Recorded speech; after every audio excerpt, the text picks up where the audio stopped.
Peace and light, primary care physicians. My name is Dr. Sonia Fulgham, and today I shall be presenting to you the possibilities of psychological disorders masking medical issues.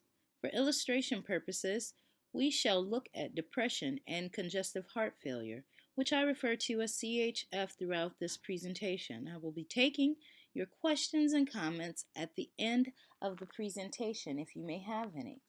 Thank you in advance. Let's start with the masking. Physical illness impacts. In most cases, the onset of many physical illnesses tend to affect the patients emotionally. The impact could also result in depression or anxiety. As for the masks, these masks could result from different angles and points. For example, are the symptoms that the patient is presenting with due to depression or due to physical illnesses that they are suffering from currently? Or could it be that the physical illness is the reason for the illness of the mental health that is being witnessed in a patient? Or what if the mood changes, behaviors that you have began noting in a patient came from physical illnesses that have already been diagnosed? Or could the mood and behavior changes be because of an existing but not yet diagnosed mental health issue? Bottom line, all of these scenarios are many others could cause the masking to happen. Cunning symptomology. Sometimes the symptoms of a physical illness are not as physical as to raise immediate suspicion of an underlying physical illness. Symptoms of physical illness could manifest as mild or even go unnoticed. They may not even be persistent or be that alarming. In fact, they may even be similar to those of a physical illness and vice versa. The scenarios are quite many. Congestive heart failure is arrhythmia or a heart disease that causes loss of pumping efficiency of the heart. Congestive heart failure affects the American population significantly, with more than 550,000 new cases being reported annually. Decline in cardiac functions accumulate in CHF functions and has been linked to increase in age, with males exhibiting higher risks and prevalence than females. Congestive heart failure is the most common diagnosis for individuals aged 65 and older. The 1-year mortality risk of congestive heart failure is approximately 20%.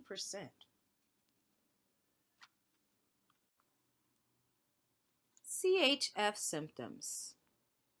Some of the most common symptoms of congestive heart failure are dyspnea, which is the shortness of breath.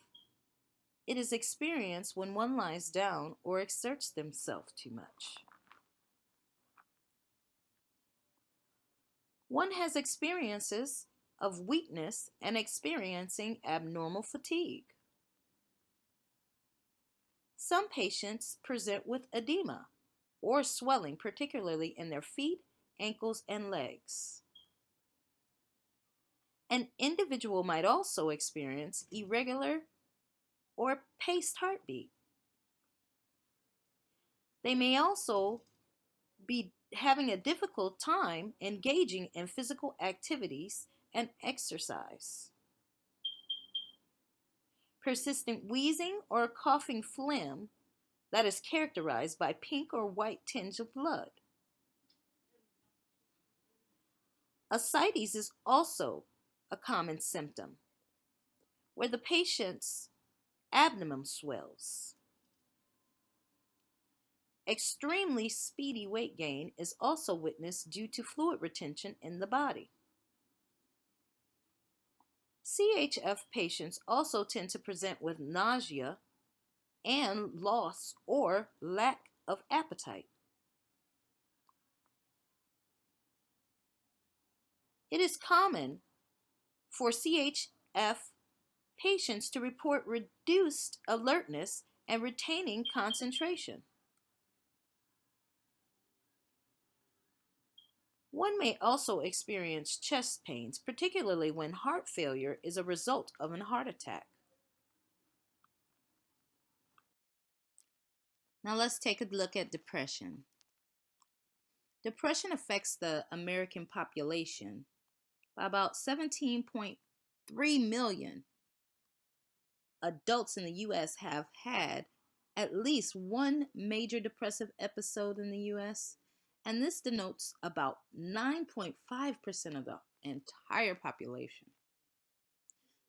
Statistics demonstrate that depression affects females more than it does males. It is also more prevalent amongst young adults between the ages of 18 and 25 years old, more than any other age group. A patient could be masking depression behind a smile by exhibiting cheerfulness. For example, this is called smiling depression. Patients with heart failure are 5 times more likely to develop depression or depressive symptoms than the general population. Let's take a look at depressive symptoms. According to the DSM-5 criteria, the symptoms of depression include disinterest or losing pleasure in almost everything, considerable weight gain or even loss of it, loss of appetite or significant decrease in appetite. Sleep patterns are disturbed, and this may include hypersomnia or insomnia. Psychomotor changes, which may include retardation or agitation, could be so severe that it could be noticed by others. A person persistently being fatigued or tired, and this may be coupled with decreased energy levels, which in turn affects the ability to undertake tasks that one is accustomed to with the same efficiency. One may also experience feelings of guilt and worthlessness or delusion, inappropriate and excessive guilt. It is possible to suffer impairment in terms of one's ability to think and maintain concentration. One may also experience reoccurring thoughts of dying, suicidal ideation, and or even attempting to commit suicide.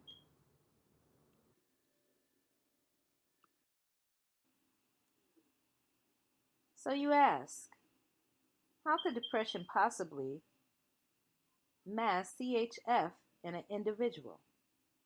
The answer is mainly in similarities of some symptoms that cut across CHF and depression. Let's take a look at those based on the previous slides. To illustrate this, let us start by listing all the symptoms of both depression and CHF as presented previously.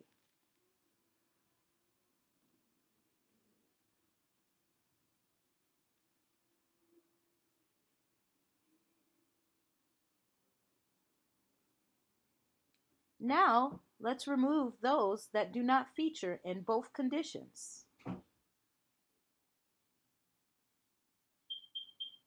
Let us now arrange the slides side by side to demonstrate how they might mistake each other.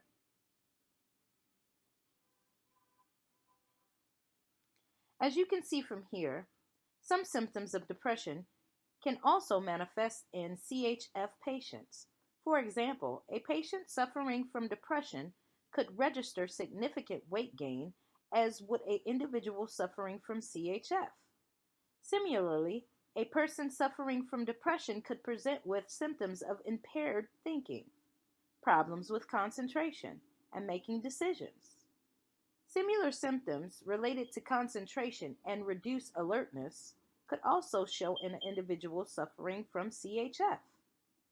In such cases, the symptoms of CHF could be masked by these of depression, or depressive symptoms could be masked behind CHF. So, in conclusion, it is important for you as a clinician to always remember that almost every physical illness will carry the burden of emotional distress on the patient. In most cases, the mental health condition will mask the existence of a physical illness when the two conditions share many symptoms that are similar. The converse is also true, that is, the symptoms of a proven physical illness could mask the emergence of a depressive symptom, thereby hindering diagnosis of a mental health issue. Such masking is especially highly probable when the symptoms of the physical illness are not as severe as those of the proven mental health issues. So there you have it, ladies and gentlemen. I thank you for your audience, and I will be glad to take any questions at this time. Thank you in advance. Continue to be great and have an amazing day on purpose.